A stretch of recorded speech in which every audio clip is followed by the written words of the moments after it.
Imagine a world where colors don't just decorate our lives, but define how we see the universe and ourselves.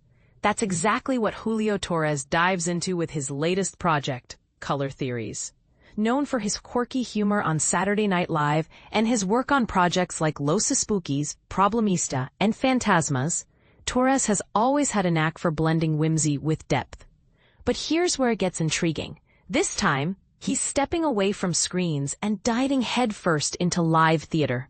In fact, Color Theories is being billed as a theatrical spectacle, though its creator admits it resists easy categorization. Torres recently sat down, virtually, with Douglas Corzine of the Brooklyn Rail to discuss the show, creativity, and why colors matter so much, not just to him, but to all of us.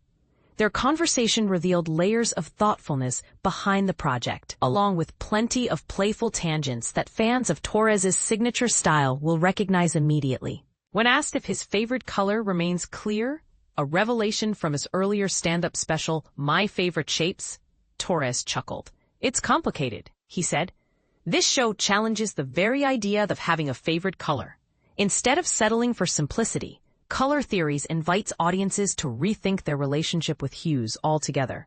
Think of it less as a performance and more as an intellectual journey, one that blends storytelling, comedy, and perhaps even a touch of philosophy." Describing the essence of the project, Torres explained, "I think of it as a lecture about understanding the world through color, and each other through color." He paused before adding, "But these are theories, findings." It's worth noting that while My Favorite Shapes had a childlike charm reminiscent of playing with toys, Color Theories leans into something more mature, almost academic in tone. As Torres put it, "If shapes was hardware, this is software." More ephemeral. So, what makes a color funny?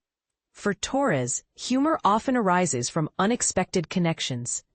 "Realizations and epiphanies are funny," he mused. "Connecting dots, that's funny." Sometimes, colors serve as springboards for personal anecdotes or observations, illustrating deeper truths about shared human experiences.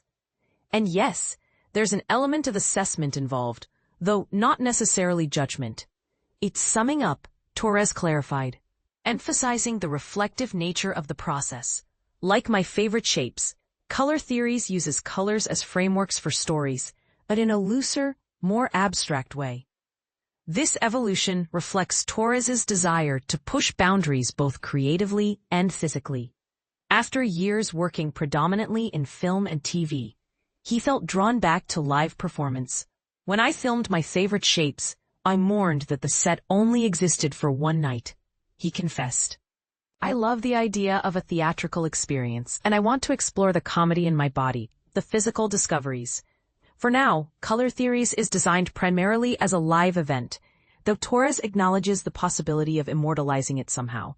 Still, he doesn't envision a long-running production. "I'm not doing the thing where I commit to a year-long run," he joked.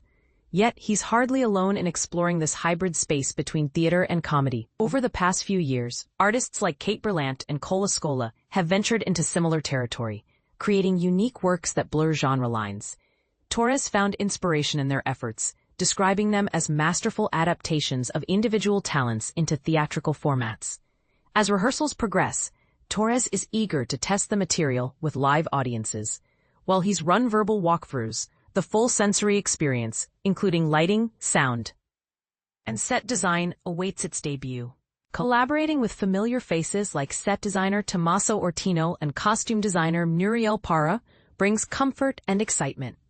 "These are people I trust," he said. "We'll discover the live performance aspects together." Of course, directing oneself presents challenges, especially in evaluating one's own performance. To tackle this, Torres plans to record early performances and review them, seeking spontaneous moments that resonate. "It's similar to how I approach filmmaking," he noted, "except this is one really long take."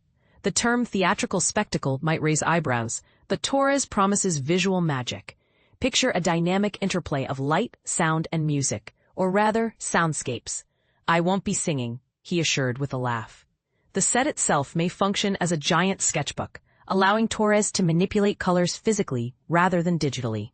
It's ambitious, tactile, and undeniably captivating. Why focus on colors, though? For Torres, they're more than mere aesthetics. They're tools for classification. Colors help us understand the world, he reflected. They're categories like mineral, animal, or vegetable. Intriguingly, he also hinted at using colors as modes of self-expression. Fans who have followed his ever-changing hair shades know he's no stranger to reinvention.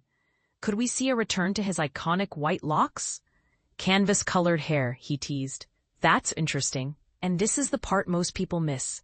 Beneath the glitz and humor lies a profound exploration of identity, perception, and connection.